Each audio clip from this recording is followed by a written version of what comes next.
How high should we aspire? What a lovely reading. Swami Sri Yukteswar said, forget the past. The vanished lives of all men are dark with many shames.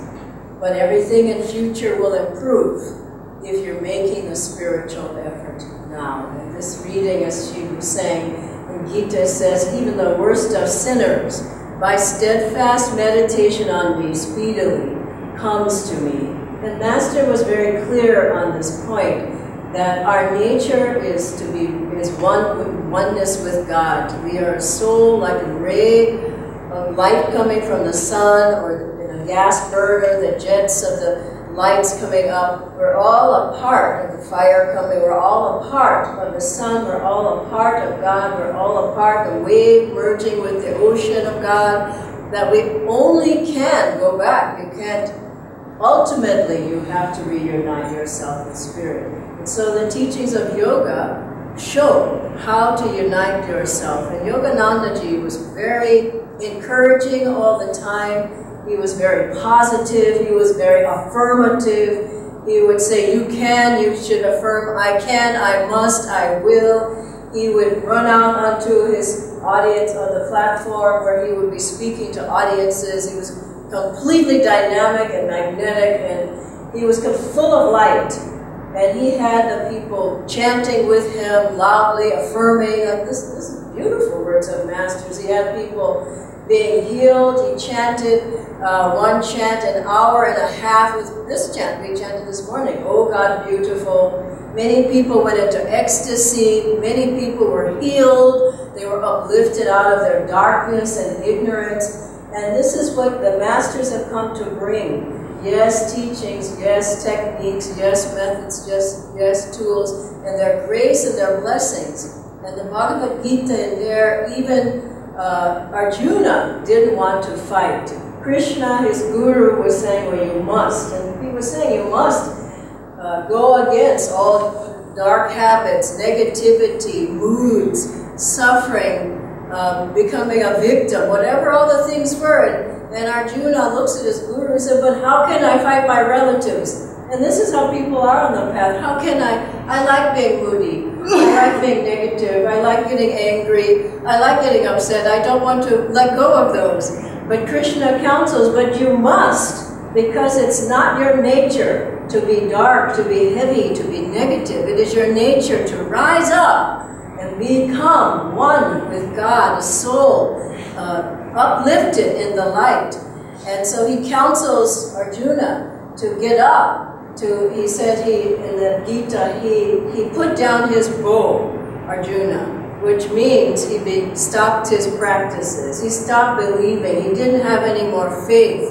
He stopped using the tools that his guru gave him. But he got up again. And this is what the disciple has to do. Swamiji said there was a monk in Mount Washington who had a dream, or maybe a vision, of a great light, and all of the disciples, the monks, were running toward the light, and he said that four got through to the light, and then Swamiji said, well, did people fall, and did I fall? Because he saw Swamiji in a dream, and he said, yes, everybody fell, but some got up. That was the difference. Some got up, and they kept going. And that's what the Gita counsels. If you look at the Bhagavad Gita, we were speaking yesterday, it counsels absolutely everything. And how to work properly, how to have your thoughts, how to raise your energy, how to raise the Kundalini, how to see the spiritual light, how to practice Kriya Yoga, all the various parts of it, how to be positive, energetic, magnetic, eat just food, diet, right attitudes, everything that's the scripture of life. And everything you want to know about is in the Bhagavad Gita, and it's been revealed, demystified, we could say, by Paramahansa Yogananda. And that book is in the room in our boutique. And you understand that Krishna gave counsel for life, how to win the battle of life. And the whole Bhagavad Gita is put on a battlefield that you must fight how to win. He gives tools, he gives techniques, but most of all, Arjuna chooses Krishna over all of his armies. He could have whatever he needed.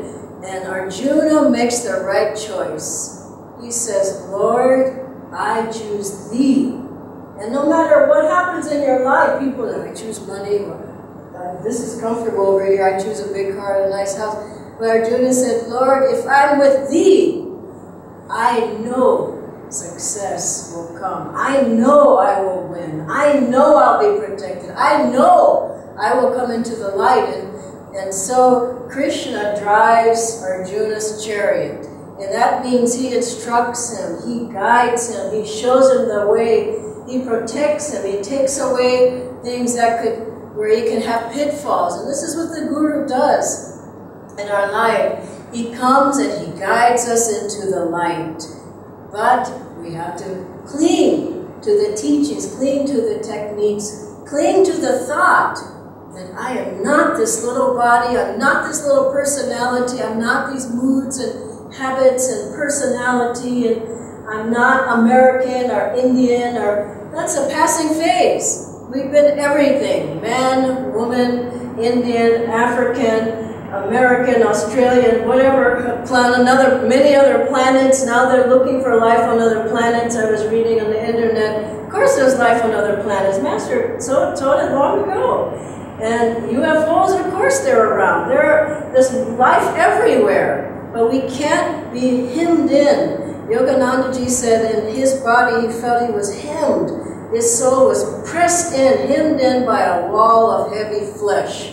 And that's how we are. We're in a box and we think, well, this is my life and I'm just a little person who works at the store. There's a great soul. Swamiji used to come out different times when we'd be with him, various people, and he'd come out and he would say, good morning, great souls. This is Swamiji here, if you don't know.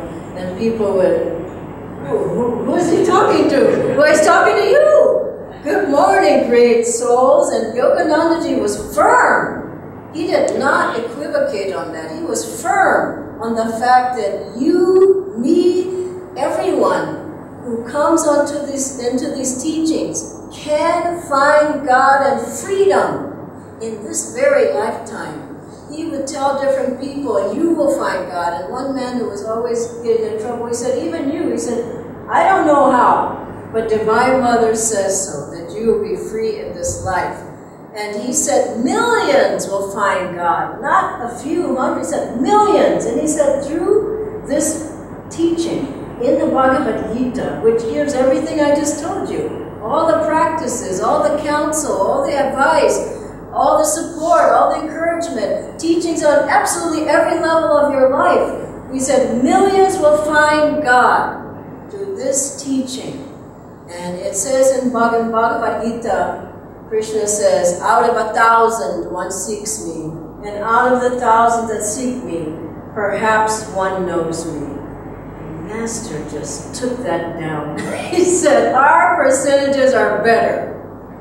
Now why? Because of the teachings we have of Kriya Yoga that liberate you from all karma, of the avatars that are guiding our lives, of the Guru guides, of the places to go to, of the beautiful life that Swami Kriyanandaji showed us. How to live in joy in your gum, of all places. How to live in your spine. How to be clear. How to be joyful. How to be energetic. Through energization, through the beautiful, I see the yoga students here. How to learn to direct your energy up so that the lotus flower of your consciousness awakens through the yoga postures. How to chant like this beautiful chanting group, to be able to open your heart to God. These are the keys that the ancient masters have all practiced, and they've taught them to their disciples. We are their disciples, and they are still teaching us how to liberate ourselves from a small consciousness, from a little body, from a little personality, and to become free. And we have that memory of freedom. There's a beautiful story in autobiography of Master talks about how there was a big mountain top and many people down in the marketplace. They were, it reminds me of, honestly, it reminds me of here, some places I've been to here. But he said everybody was hot, It was dusty. There were, you know, all kinds of people crowded in. There was a marketplace. There were dogs barking, which happens all the time. There was monkeys, and then everybody passed by, and they would look up, you know, to the hilltop, and they would say, "Oh, it looks so beautiful there, but it's too high for me." And then they would stay down in that dirty, dusty. You gotta know, we're travelers here. We don't belong here. We're passing through, learning the lessons and continuing onward in sainthood, becoming a great soul, taking away all that's not who we are, like peeling away and becoming the beautiful soul of God. That's within every person. But people get hypnotized. They think, no, I don't see it. Until you break out of the cage, like a bird in a cage, if the cage door is always closed. That's how we are. Then we say, I like the cage. What's wrong with it? But then someone comes and they open. And what do we say? I'm afraid to go out. The master comes and he says, but look, you can fly everywhere. You have wings. And we say, I'm afraid. And they keep, like Krishna counseled Arjuna, but you must go. Fly. Your soul can soar. It has to. It has to go back to God. And little by little we go away from that cage and we start being uplifted in light. And we start, I mean, when you think about it, how come we can't just communicate without speech? Well, we have, who knows for how long? The astral realms used to give pictures or thought transference. Why do we have to talk? Why do we have to walk? And you can just soar and fly. I had a dream once of levitation, and there was many people, we were just so happy. And we could get off the ground. The flying car is coming. We can get in that until we can start lifting up. And why do we have to eat? Well, we like eating. We want to eat. But really, we should be able to eat the prana. Like Giri Bala, like Teresa Neumann, they fed from light and prana. Same with drink. It's all prana. We can learn how to. And you look at Yoganandaji's book, Autobiography of a Yogi, ask yourself, why did he write that book? Because he wanted to show superhuman possibilities. He showed it through the great ones in that book. That is who we are. He showed it through Swami Sri Teswarji's words about the astral realms and all the wonderful possibilities and how you're not hampered down and how you're free to soar, how you're free to be in light. He showed it through the levitating saint stories. If you haven't read it, read it. He showed it through Ananda, who created another body as he needed to, which be helpful these days. You can be in more than one place at a time. He showed it through Rama being raised from the dead, from his guru's intercession. He showed it through Giri Bala. He showed it through Teresa Neumann. He showed it through all the great ones in that book. He showed, this is your potential. But I'm afraid. Fear no more. It's time to be free. Yoganandaji came to say, it's time. The time for knowing God has come. And that memory of who we are behind the, Master said something funny, because in America there was lots of prejudice. Well, that man's black, and then he's white, and it was all black and white. And Master said, I don't know why people say black and white. You take off the skin, it's all red. So we all think, well, I'm the best, and I'm this. But, I mean, underneath that, who are you really? I remember Swamiji said to me once, Durga, those who know her, she gave me a book on, I think it was George Washington Carver. We were at Swamiji's house, and Swamiji comes in and he says, well, what's happening here? What are you doing? It was just the three of us. And Durga says, oh, I'm giving Dhyana a book about her people. And Swamiji, he didn't like that at all. He said, who are your people? And I said, I don't know. I mean, really, who are your people? Those who love God. Those who love God. Those are your brothers, those are your sisters, those who love God. Remember, Master said about, Swamiji was saying something, oh, my father says whatever. Master said, you have no father! Swamiji went, whoa! I mean, he was like 23 years old, and he wanted him to say, my earthly father. Not, I'm attached, or all these things are limitations upon the self. And when things happen, like yesterday, that earthquake, you realize you have nothing but what you have inside. You could go in a minute. Ceiling could just come right down. You know, I was there talking with one of the pre-prep students, and I could feel this movement. I mean, it's rare. I mean, I haven't felt it since 2004 or whenever, anyway. I said, don't you feel there's something moving? And he says, I don't feel anything. And then it got more, and I said, let's get out of here. I mean, but you realize, who are you? What can you do? If Divine Mother wants to take you, all you can have is her love in your heart and say, I give you myself. If you want to take me, I'm ready. And that's what the yoga brings, is remember, in your soul, you have to leave these bodies sooner or later, and you move on into the light, and you become a being of light. And there's a memory of that, like when Babaji met Lahiri Mahashaya. Remember the story?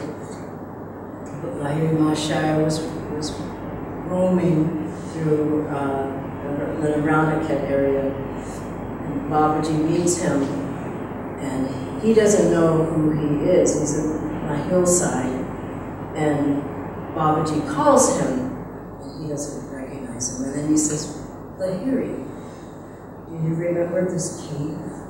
And Lahiri Mahashaya, he doesn't know what's going on. And he was 33 years old. He was an avatar from past life, but still the veil was there, probably very thin. And he says, no, I don't remember. And he says, do you remember this cup? Babaji brings it. He says, no, I don't. He's wondering what's happening. He said, do you remember this asana? He says, no, I don't. And then Babaji touches him. All you need is that touch. We practice and we practice and we practice, but it's the Guru's touch that finally opens us up, and he says, I remember. You're my Guru. This is where I meditated. This is my asana. This is my cup. And that memory is there. The memory, I love God. It's in there. The memory, I'm a yogi. It's there. The memory, these are my gurus. The memory, this is my family. When I first went to Ananda, I started doing the yoga postures, and I hadn't done them before. I said, I love the yoga postures. It was a memory. And I'd done these before. As I started to chant, I learned a harmonium. There was a memory. I love these chants. As I read Master's words, as I looked through his book and I looked at the pictures of the saints, I remember. I remember. And that's there for each one of us. Yoga, practice, the touch of the Guru, God's grace helps us to remember. And that's what the path is about. As you can continue to practice, continue to know, to have faith that we have come from God and we go back in God. This is why I wanted to play this chant, joy, joy, everything. Because when you we came from that joy is always there. We go away from it, but when we come back and we remember, that's our state. Swamiji, in his last years, you always remember, he said, I'm mainly filled bliss now, because he had become one with God. And that's where we're headed. How high to aspire? Someone asked this question to Swamiji. We saw a video yesterday. How hard should we push ourselves? He said, as hard as you can. Just simply, as hard as you can. But know that God's grace is what's going to free you. I was talking to someone the other day who was saying, well, the perfection of meditation is when you go breathless and you go into this and that state. And I said, yeah. and then I said, but let's think about it. Are we really going to perfect Hong Sa ever? Doubtful. Are we going to perfect energization? The perfection is when you look here and you're just energized without moving. Doubtful. Are we going to perfect Om technique? Are we ever really going to perfect our Kriyas? We do the best we can, and we let Divine Mother take over and heal us. And in that way, we can be one of those millions that Master said who would find